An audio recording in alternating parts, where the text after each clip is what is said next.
So mga bagay na kailangan mong gawin upang hanap-hanapin ka ng isang lalaki.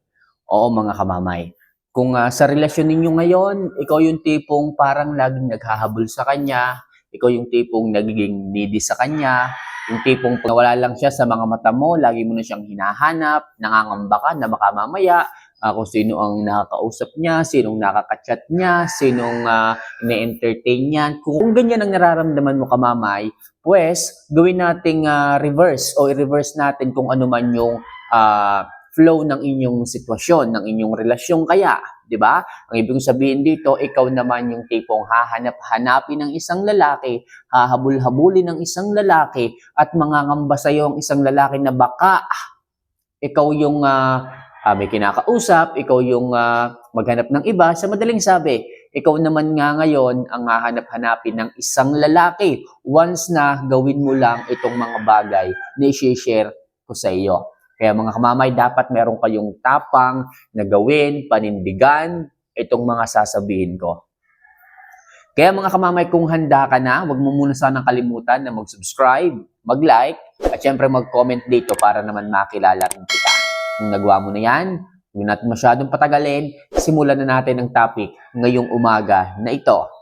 So ano nga ba yung mga bagay na kailangan mong gawin sa isang lalaki sa inyong relasyon upang ikaw naman ang kanyang hanapin? So number 1, huwag kang mabilis mag-reply sa bawat message niya.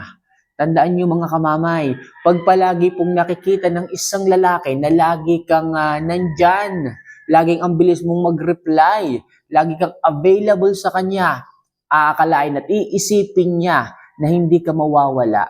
Okay? Na sa lahat ng pagkakataon, nandiyan ka lang naman. Sa lahat ng pagkakataon, oras na kailanganin ka niya, lagi kang nandyan. Baliktad ang pag-iisip ninyo mga kamamay. Yung tipong sasabihin ng iba, kamamay, di ba masahanap-hanapin ako ng isang lalaki? Kapag lagi akong nandyan, kapag lagi akong present, oras na kailanganin niya ako, nandyan ka agad ako. Ibig sabihin, maaasahan ako. Oo kamamay. Masasabi nating maaasahan ka, lagi kang nandyan. Pero yung ganyang ugali po ninyo, hindi po yan hinahanap ng isang lalaki. Iba ang pag-uutak ng isang lalaki mga kamamay. Ang hinahanap po nila is yung mga babae na hindi ka agad nagre-reply. Yung tipong mapapaisip sila, maghahanap sila at magtatanong sila sa kanilang isip kung bakit hindi ka nagganon. Hindi ka nagganon kagaya dati na ang bilis mong mag-reply, ang bilis mong i-reach out. Isang sabi lang ng isang lalaki, nandiyan ka kaagad. Kung babaguhin mo yung ugali mo na yon, yung ugali mo na lagi kang nandiyan, lagi kang nagpaparamdam, iibahin mo naman ngayon. Ang gagawin mo, huwag ka agad magre-reply sa kanya, i-delay mo muna yung message, isin mo lang muna. Sigurado ako mga kamamay, magtataka, magtatanong na ang hirap pala. Masasabi niya sa kanya sarili na ang hirap pala kapag hindi ka agad nandyan para sa kanya. Hindi ka agad nagre-reply. Diba? Hindi niya alam kung saan magtatanong, hindi niya alam kung saan hihingi ng tulong, hindi niya alam kung paano sisimulan ng isang bagay kasi nasanay nga siya na palagi kang nandyan at ngayon hindi ka agad nagre-reply sa kanyang mga paramdam, mag-iisip yan, magtataka at diyan kanya hahanap-hanapin. Mamimiss niya yung dating ikaw, mamimiss niya at hahanapin niya yung dating ikaw. Kaya ngayon, huwag ka muna masyadong magparamdam o mag-reply, i-delay mo muna at makakatulong yan para hanapin ka ng isang lalaki. So number 2, gawin mo sa kanya ang push and pull method. Mamaya, anong ibig sabihin yung push and pull method na yan at paano yan i-apply sa isang lalaki? So pag sinabing push and pull method, sasanayin mo muna ang isang lalaki na palagi kang available sa kanya. Sasanayin mo muna ang isang lalaki na lagi kang nandyan para sa kanya. Tapos, isang araw bigla kang mawawala. Isang araw bigla kang hindi na magpaparamdam sa kanya. Yan ba yung tinatawag na pang-ghost, kamamay? So, semi o parang ganun na nga yung gagawin po ninyo. Make sure lang na araw-araw o kaya straight isang linggo. So, bigyan natin ng time limit. Bigyan natin ng 1 hanggang 2 linggo kayong magiging ready available sa isang lalaki. Lagi kang ka-chat, lagi kang nagpaparamdam, lagi mong kinakausap hanggang masanay ang isang lalaki sa iyo. So, ganyan yung ginawa ko dati. Sinanay ko muna yung isang babae Pwede rin to sa isang sa isang lalaki. Sinanay ko muna yung isang babae na palagi akong ready available sa kanya, especially kung getting to know each other pa muna kayo o getting to know each other pa lang kayo. So, ibigay mo lahat ng sweetness mo. Ibig sabihin, sorpresahin mo siya sa mga kaya mong gawin. Lagi kang nandyan, magbigay ka ng flowers, magbigay ka ng atensyon, samahan mo siya sa mga gusto niyong puntahan. Sa madaling sabi, mag-build ka ng happiness, mag-build ka ng trust, mag-build ka ng magandang magiging memory ninyo. And one day, kapag nag-no contact rule ka, bigla kang nawala, sigurado ako, hahanap-hanapin ka niya at halos parang sinisilihan ang puwet niya sa paghahanap niya sa'yo. Isa yung bagay at isa yung tips na makakatulong mga kamamay upang hanap-hanapin ka ng isang lalaki. So, hanap na lang kayo mga kamamay kung kailan nyo sisimulan yung push. I-push nyo lahat ng efforts ninyo and magbigay rin kayo ng talk time kung kailan nyo yon aawatin para mawala kayo, para hanapin kayo. Okay? So, next. Sikapin mong maging masaya kang kasama. Ito nga sinasabi ko sa inyo mga kamamay, sikapin nyo na maging masaya kayong kasama, maging masarap kayong kasama. Sabihin, lagi niyong pinapangiti, pinapatawa, humahalakhak sa inyo ang isang lalaki. Hindi yung magkasama nga kayo, hindi mo kayo nag-iimikan. Sabi ni kamamay, dapat daw mag-invest ako sa quality time. Magkasama nga kayo, hindi mo naman kinukwento. Halos limitado lang ang sinasabi mo, hindi ka kalog. Mas maganda maging kalog kayo pag magkasama kayo para yung lalaki hindi po nahihiya na mag-open up sa inyo, na magkwento sa inyo. 'Di ba? Kung sa tingin niyo nahihiya kayong mag-open sa isang lalaki, so sanayin niyo yung sarili ninyo. Mag-open ka ng isang maliit mo ng topic. Pagka nakakapag-usap na kayo, nagiging komportable na kayo, doon ka magsimula ng ibang mga topics na talagang nakakatawa. Basta pilitin po ninyong maging masaya ang inyong pagsasama, ang inyong paggala, ang inyong pagsimba o kung ano paman. Okay? So huwag kayong magiging toxic. Kasi yung pagiging toxic mga kamamay, sa halip na hanap-hanapin ka niya, kakalimutan ka niya. Walang lalaki ang gusto na toxic ang kanilang relasyon, ang kanilang usapan, o ang kanilang impression sa isa't isa. Lalo na kung kayo ay nag-uumpisa pa lamang, huwag niyo pong babasagin o sisirain ang impression ninyo o ng isang lalaki sa inyo. Para sa ganon, lagi lang masaya ang isang lalaki, good vibes, para pag nakita ka niya, ikaw yung bubuo ng araw niya. Doon kasi nagbibuild mga kamamay yung magandang memory ninyong dalawa o yung magandang image mo sa kanya.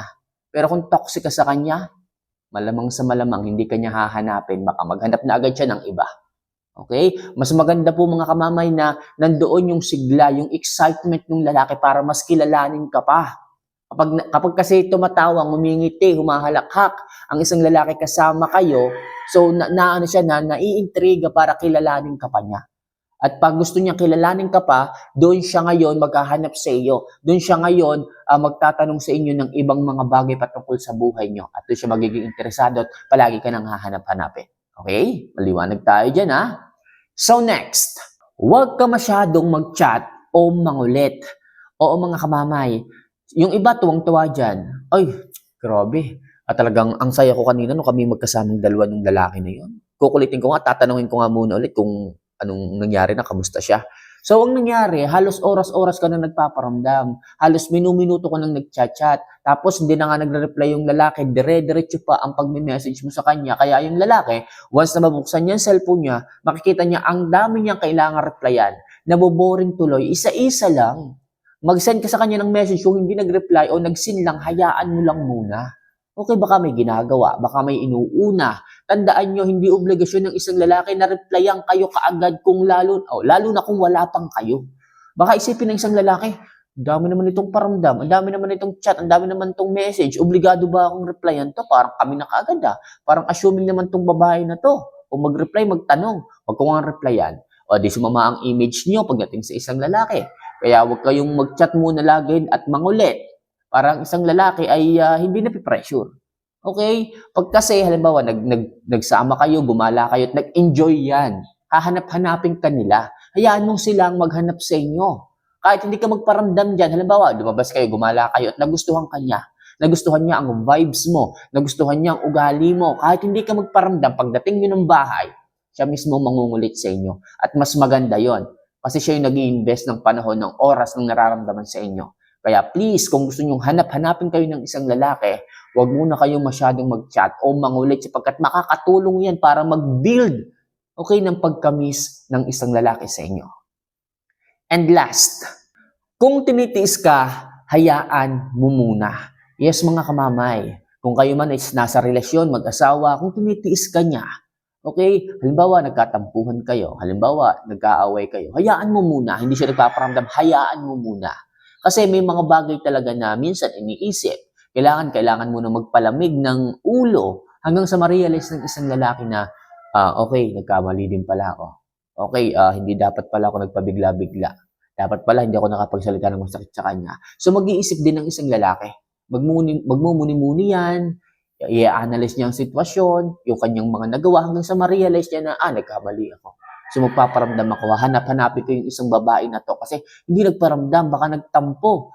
Baka mamaya, humanap siya ng iba. Sabihin niya sa sarili niya yun, lalo na kung wala ka naman talagang ginagawang problema o sakit sa ulo sa kanya. So, malaki yung chance na hanapin ka ng isang lalaki kung maayos ka. Kung inaway ka at tinitiis ka, hayaan mo muna. Babalik din yan. Kasi possible, siya yung maaaring mawala ng kagaya mong maaasahan maayos sa isang relasyon kapag hindi siya nagparamdam. Kaya huwag ka munang magparamdam. Kung tinitiis ka niya, hayaan mo muna. Okay? So, sa ganyang paraan, hanapin ka ng isang lalaki at sigurado ako dyan. So mga kamamay, yan lang muna ang ilang mga bagay na kailangan nyong i-apply, gawin, iparana sa isang lalaki para hanapin kanya. Sa mga gustong magpa-advise, message nyo lang po ako. Okay, so huwag niyo sana kalimutan na mag-subscribe, mag-like, at syempre mag-comment din po sa mga video na ginagawa ko. So paano mga kamamay, mahal ko po kayo. See you for our next vlog. Paalam.